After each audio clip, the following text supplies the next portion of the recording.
Bismillahirrahmanirrahim. Assalamualaikum warahmatullahi wabarakatuh.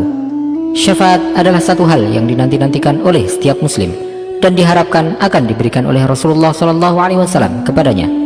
Tetapi tahukah anda bahwa ada dari umat Rasulullah SAW yang tidak akan mendapatkan syafaat beliau di hari kiamat nanti? Siapa sajakah mereka itu, dan dosa apakah yang mereka lakukan sehingga mereka tidak mendapatkan syafaat yang seharusnya diperoleh oleh semua umat Rasulullah SAW, bahkan umat manusia seluruhnya? Silakan simak video ini sampai selesai untuk mendapatkan jawabannya. Rasulullah SAW merupakan manusia terbaik yang pernah ada di muka bumi ini. Beliau adalah penutup para nabi dan rasul dan penyelamat manusia dari siksaan Allah dengan syafaat beliau di hari kiamat, di mana setiap nabi memiliki satu kesempatan untuk berdoa dan meminta kepada Allah SWT yang pasti akan Allah kabulkan permintaan mereka. Kecuali nabi kita Rasulullah Muhammad SAW. Beliau tidak mengambil kesempatan untuk berdoa kepada Allah SWT dengan doa tersebut, tetapi beliau menyimpan kesempatan untuk berdoa tersebut di hari kiamat. Beliau menyimpannya untuk memberikan syafaat bagi umatnya di hari kiamat. Rasulullah SAW bersabda, "Likulli nabiyyin da'watun mustajabatun yad'u biha, wa uridu an akhtabi'a da'wati syafa'atan li ummati fil akhirah." Setiap nabi memiliki satu kesempatan berdoa yang pasti akan dikabulkan oleh Allah SWT, dan aku ingin untuk menyimpan doaku itu sebagai syafaat bagi umatku di akhirat. Sikap yang diambil oleh Rasulullah SAW ini menunjukkan beberapa hal. Yang paling jelas adalah wujud kasih sayang beliau terhadap umatnya, serta beliau lebih mendahulukan kepentingan umatnya dibandingkan dengan kepentingan dirinya sendiri Sallallahu Alaihi Wasallam. Beliau yakin bahwa satu doa ini akan dikabulkan oleh Allah SWT karena Allah SWT telah berjanji tentang hal tersebut, sebagaimana yang disebutkan dalam hadis itu. Beliau memilih untuk tidak berdoa untuk kepentingan beliau sendiri di dunia ini, tetapi beliau memilih untuk menyimpannya untuk diminta di hari pembalasan, di mana kebutuhan akan dikabulkannya permintaan di waktu itu lebih besar dibandingkan dengan kebutuhan apapun ketika di dunia. Rasulullah SAW pada hari tersebut pun lebih memilih untuk berdoa bagi umatnya dibandingkan dengan berdoa untuk dirinya sendiri, di hari di mana harta dan anak keturunan tidak dapat memberikan manfaat. Pada hari di mana setiap manusia lebih mementingkan dirinya sendiri dan tidak lagi peduli terhadap orang lain, bahkan terhadap orang terdekat dengannya sekalipun, meskipun itu adalah suami atau istrinya, ayah atau ibunya, bahkan anak-anaknya yang paling dia sayangi. Setiap orang akan berpikir tentang dirinya sendiri, serta berkata, "Nafsi, nafsi."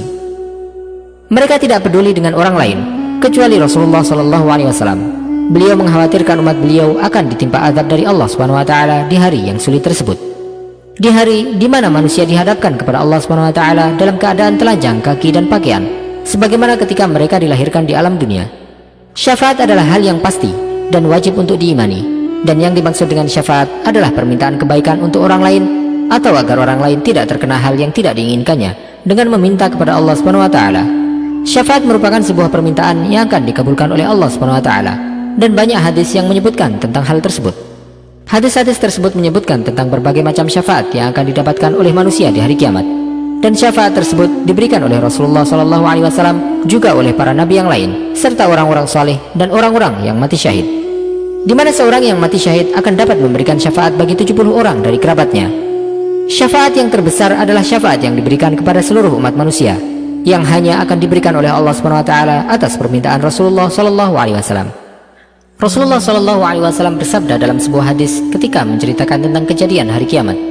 Beliau bersabda, "Jika hari kiamat tiba, maka manusia satu sama lain saling bertumpukan. Mereka kemudian mendatangi Adam dan berkata, 'Tolonglah kami agar mendapat syafaat Tuhanmu.' Namun Nabi Adam alaihissalam hanya menjawab, 'Aku tak berhak untuk itu. Namun datangilah Ibrahim, sebab dia adalah Khalilur Rahman, kekasih Ar-Rahman.'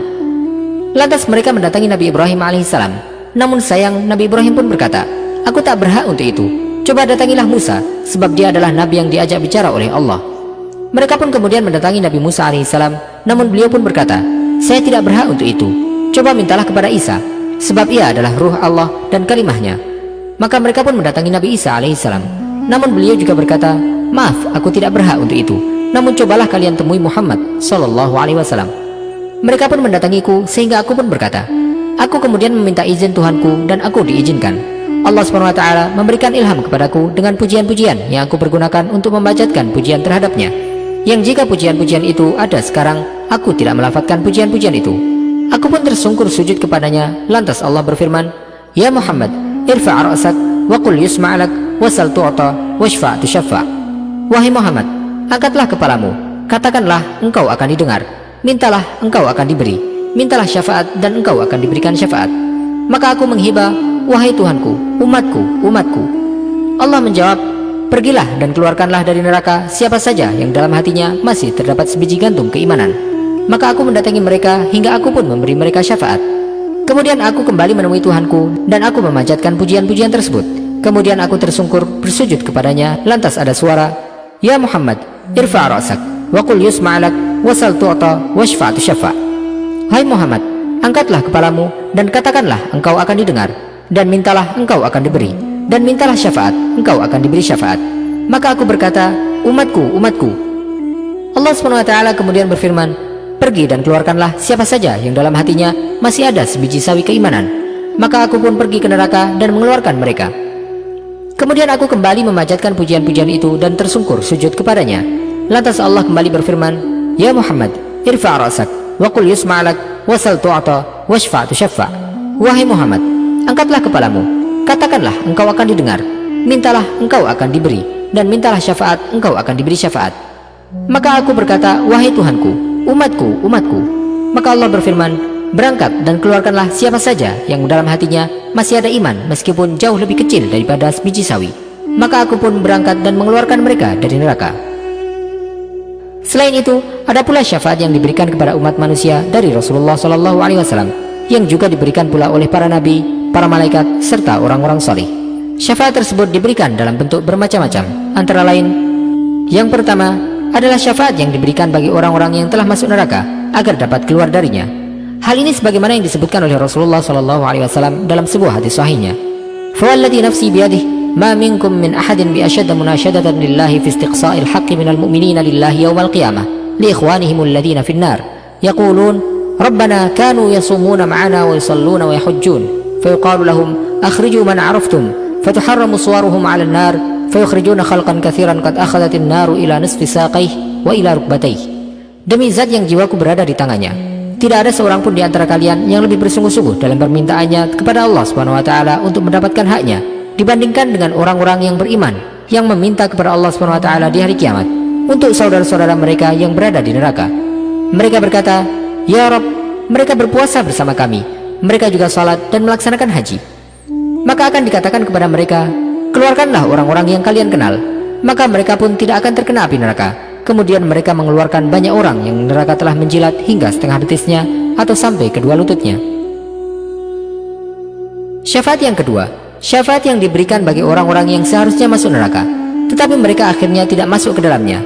Hal ini sebagaimana syafaat yang disebutkan oleh Rasulullah SAW dalam sabda beliau, Ma min rajulin muslimin yamut, fayaqumu ala janazatihi arba'una rajulan, la yushrikuna billahi syai'an, illa syafa'ahumullahu fih. Tidak ada seorang muslim pun yang meninggal kemudian jenazahnya disalati oleh 40 orang yang tidak melakukan perbuatan syirik kepada Allah SWT, kecuali Allah SWT akan menjadikan mereka sebagai pemberi syafaat baginya. Syafaat ini merupakan syafaat bagi orang tersebut sebelum dia sempat memasuki neraka, sehingga dia pun akhirnya tidak dimasukkan ke dalam neraka. Yang ketiga, syafaat yang diberikan bagi orang-orang yang beriman yang berhak untuk masuk surga, agar mereka mendapatkan derajat surga yang lebih tinggi. Hal ini sebagaimana yang didoakan oleh Rasulullah SAW bagi Abu Salamah dengan doa beliau, Allahumma ighfir li Abi Salamah warfa' darajatahu fil mahdiyyin wakhlufhu fi aqibihi fil ghabirin waghfir lana wa lahu ya rabbal alamin wafsah lahu fi qabrih wa nawwir lahu fih. Ya Allah, berilah ampunan bagi Abu Salamah dan angkatlah derajatnya di tempat orang-orang yang mendapatkan hidayah, dan berilah ganti bagi keluarga yang ditinggalkannya, serta ampunilah kami dan ampunilah dosanya, wahai penguasa alam semesta. Lapangkanlah dia dalam kuburnya dan terangilah di dalamnya. Tetapi akan ada orang-orang yang tidak mendapatkan syafaat dari Rasulullah SAW, padahal syafaat beliau diberikan kepada semua orang dari umatnya. Siapa sajakah orang-orang celaka yang terlewatkan untuk mendapatkan syafaat terbesar tersebut, dan dosa apakah yang mereka perbuat sehingga mereka menjadi seperti itu? Yang pertama, orang yang melakukan perbuatan syirik kepada Allah SWT. Perbuatan syirik menjadikan pelakunya tidak akan bisa mendapatkan syafaat di hari kiamat, karena syafaat berarti permintaan untuk mendapatkan ampunan bagi orang yang diberikan syafaat. Dan Allah SWT telah memberitahukan bahwa dia tidak akan pernah memberikan ampunan bagi orang yang melakukan perbuatan syirik atau menyekutukan Allah SWT dengan yang lainnya jika dia mati dalam keadaan belum bertaubat dan meminta ampun kepada Allah SWT. Allah Ta'ala berfirman, Inna Allah la yaghfiru an yushraka bihi wa yaghfiru ma duna dhalika liman yasha'. وَمَن يُشْرِكْ بِاللَّهِ فَقَدِ افْتَرَى إِثْمًا عَظِيمًا. Sesungguhnya Allah tidak akan mengampuni dosa karena mempersekutukannya atau syirik, dan Dia mengampuni dosa yang selain syirik itu bagi siapa yang Dia kehendaki.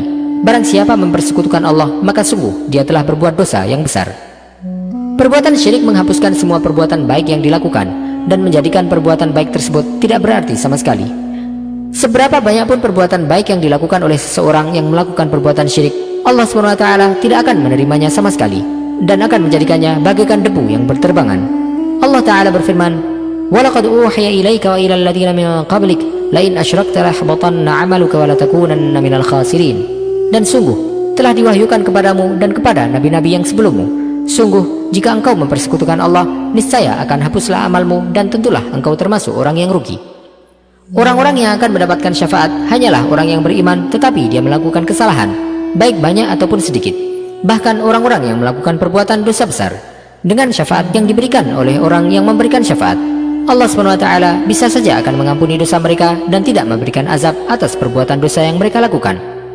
Adapun orang-orang yang menyekutukan Allah SWT, pelaku syirik dan orang-orang yang memiliki keyakinan kufur lainnya, dia tidak akan mendapatkan syafaat dari siapapun, seberapa tinggi pun kedudukan pemberi syafaat tersebut di sisi Allah SWT. Allah SWT mensifati keadaan orang-orang yang berada di neraka dalam firman-Nya, فَمَا تَنْفَعُهُمْ شَفَاعَةُ الشَّافِعِينَ. Maka tidak berguna lagi bagi mereka syafaat atau pertolongan dari orang-orang yang memberikan syafaat. Yang kedua, pemimpin yang berbuat zalim dan orang yang berlebih-lebihan dalam beragama. Hal ini sebagaimana yang ditegaskan oleh Rasulullah SAW dalam sabda beliau, Sinfani min ummati lan tanalahuma syafa'ati, imamun zalumun ghashum wa kullu ghalin mariq. Ada dua kelompok manusia dari umatku yang tidak akan tersentuh oleh syafaatku, yaitu pemimpin yang zalim dan orang yang berlebih-lebihan dalam beragama sampai keluar dari batasannya. Yang ketiga, orang yang tidak percaya tentang adanya syafaat. Hal ini sebagaimana yang ditegaskan oleh Anas bin Malik radhiyallahu anhu dengan perkataan beliau, "Man kadzdzaba bisyafa'ati falaysa lahu fiha nasib." Orang yang mendustakan syafaat, maka dia tidak akan mendapatkan bagian darinya. Perkataan yang disampaikan oleh sahabat Anas radhiyallahu anhu ini menegaskan bahwa orang-orang yang tidak percaya dengan syafaat yang diberikan oleh Rasulullah SAW atau mengingkari kedudukan yang akan diberikan oleh Allah SWT bagi beliau di hari kiamat, tidak akan mendapatkan syafaat dari beliau Sallallahu Alaihi Wasallam. Keempat, orang yang membuat-buat hal baru dalam urusan agama. Hal ini sebagaimana yang dijelaskan oleh Rasulullah Sallallahu Alaihi Wasallam, bahwa mereka akan terhalang ketika ingin mendatangi telaga Rasulullah Sallallahu Alaihi Wasallam di hari kiamat. Mereka juga tidak akan mendapatkan syafaat dari Rasulullah Sallallahu Alaihi Wasallam. Rasulullah Sallallahu Alaihi Wasallam bersabda, "Inni faratukum 'alal haud, man marra 'alayya syarib, wa man syariba lam yatma abadan. La yaridanna 'alayya aqwamun a'rifuhum wa ya'rifuni, thumma yuhalu baini wa bainahum, fa aqul innahum minni, fa yuqal innaka la tadri ma ahdathu ba'dak, fa aqul suhqan suhqan liman ghayyara ba'di." Aku akan menanti kalian di telaga di hari kiamat. Orang yang melewatiku akan meminum darinya, dan orang yang minum dari air telaga tersebut, dia tidak akan pernah kehausan selama-lamanya. Akan ada orang-orang yang kemudian datang kepadaku. Aku pun mengenali mereka dari tanda-tandanya, dan mereka juga mengenaliku. Tetapi kemudian mereka dihalangi untuk mendatangiku. Maka aku berkata bahwa mereka adalah termasuk bagian dari umatku. Kemudian aku pun diberitahu, engkau tidak tahu apa yang telah mereka berbuat setelahmu. Maka aku pun berkata, celakalah orang yang merubah-rubah agama ini sepeninggalku. Wallahu ta'ala a'lam, wa sallallahu wa sallam wa baraka ala sayyidina Muhammadin wa ala alihi wa sahbihi ajma'in. Jika Anda menyukai video ini, silakan klik tombol like sebagai bentuk dukungan kepada kami untuk dapat menyajikan video-video bermanfaat lainnya kepada Anda. Dan jangan lupa untuk bagikan kepada orang lain agar video ini dapat memberikan manfaat lebih luas bagi kaum muslimin. Wassalamualaikum warahmatullahi wabarakatuh.